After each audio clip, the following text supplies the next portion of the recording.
Hi, I'm Ashley, and this is Crafty with Ashley. Today, I'm showing you a time lapse of my loose figure painting technique with Jasmine, the Disney princess, as an example. So, this painting took me just under an hour to complete, but here is the fast version. So, for loose figures, I don't start with a sketch first. Weirdly, I find that I get the proportions a lot more accurate just going straight in with watercolor, and I start at the waistline. This just really helps me for some reason. I don't know why. So that's what I'm doing here. I first just get the general shape of the lower body in, and then very loosely add some darker values, but it's all wet and wet, so it'll bleed out. It's just a starting place. And then I go in and do the upper body with the torso. So for Jasmine, since she has this crop top, basically, I just paint that general shape of her top, and then add in some darker values, again, very minimally. After getting that general shape in, I just add a bunch of clean water on one side and then let the water blooms or cauliflowers kind of happen spontaneously. And I found that that's a good technique to get some loose, lost and found edges. So for my princess series, I decided to add splatters to one side of the painting and using the colors basically that represent the princess. So I throw in my first layer of very watery splatters here and kind of blend out some areas. Splatters are really my favorite technique in watercolor. I find that as soon as I do them, it really loosens me up and helps me let go of that need for perfectionism. If you have any favorite techniques, I'd love to hear what they are in the comments, so let me know. So after doing some splatters, I mix up the skin tone and go in again just with the torso area and just develop those shapes. So very loosely, very lightly painting in that skin color. I just mixed the three primaries. I used lemon yellow, permanent rose, and some cobalt blue to mix that skin tone up, and then just add a bunch of water to make it a lighter value. And really adding layers to deepen it over time is going to be your way to go here. And just remember that you're going to be adding lots of layers to this painting. So all paintings really go through an ugly phase. So you just kind of got to press on and keep going. Then I add in the arms here and the basic head shape and kind of get in a general pose. And weirdly, I like painting hands. So I just get in that general shape first. And remember, the details come later. So start with a general shape and then worry about the details later. And that will really help. Also, if something goes wrong, if it's still wet, you can just add a little bit of clean water to it and dab it with your towel to lift it up and try again. So always feel free to kind of try again. So after letting that dry, which didn't really take any time at all since the pants were already painted before everything else, I'm doing the next layer on the pants. And this is where I really start to define the shadows, develop the shapes more. And then I do go ahead and add her feet quickly here as well, because I realized that I hadn't put her feet in yet. So add the skin and then the shoes.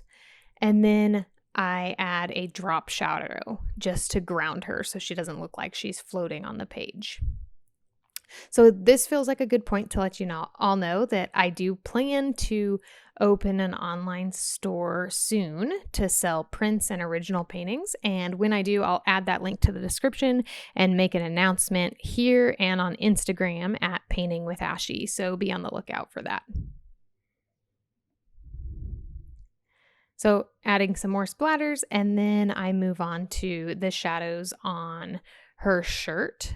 So I did kind of do a wash of color and then lift it out with a damp brush to maintain the highlights.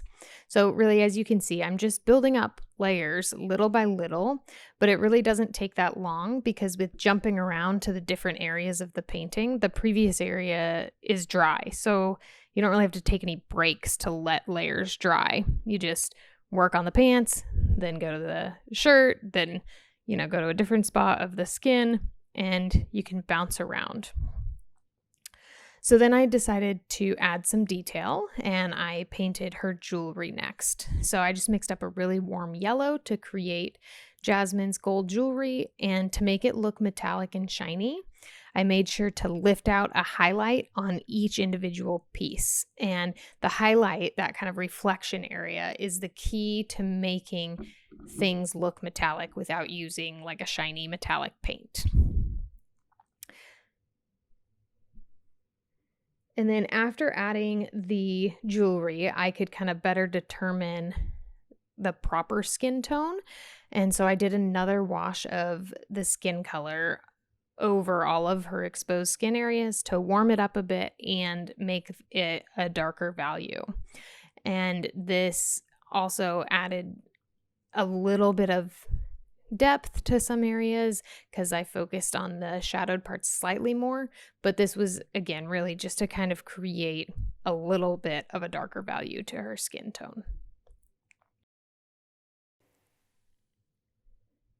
And then after I do that, I move on to her hair. And so I started with just a general outline basically to define her face shape, and then did the outline of kind of the basic areas of her hair, like the big chunks. And then I fill it in with basically just a warm gray color just to get that first kind of value and that first shape in. And I'm being careful around where Jasmine's headband is and using negative space to create that shape, because I didn't do the headband first and then paint around it. So I'm painting around it with this dark color because with watercolor you have to work light to dark. So if you're going to be putting something lighter in later, you can't paint light over the dark gray. So I'm just using negative space to create her headband here and filling in her hair. Once I'm kind of generally happy with the shape of her hair up at the top, I do go ahead and add in a darker value because obviously that gray is not going to be the great color for Jasmine's hair. So I add in a darker value, and I still want to maintain a highlight to create depth and contrast and kind of movement to her hair. So while the pigment is still damp on the page, I clean the brush, dry it off, and use just a very lightly damp brush to lift out some of that pigment to create the highlights. So basically I use that same general technique for the rest of her hair and draw out each kind of section as its own shape, fill it in, and then lift out to add the highlights.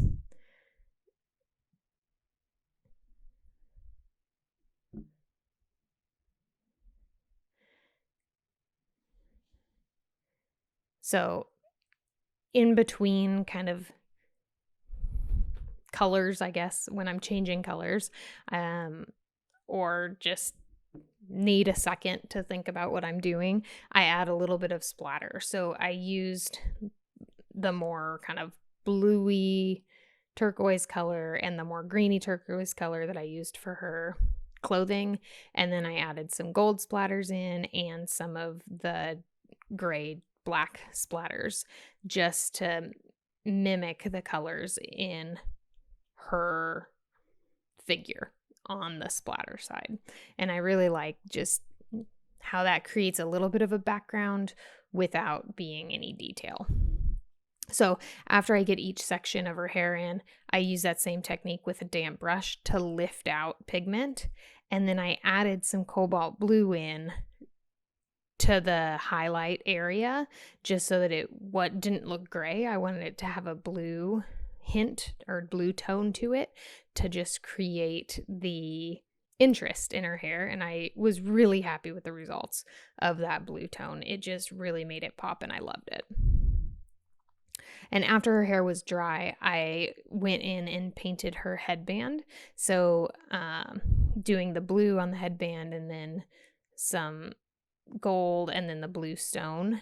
And I used the same technique on the stone with creating a highlight area to make it look like it was shiny and reflective.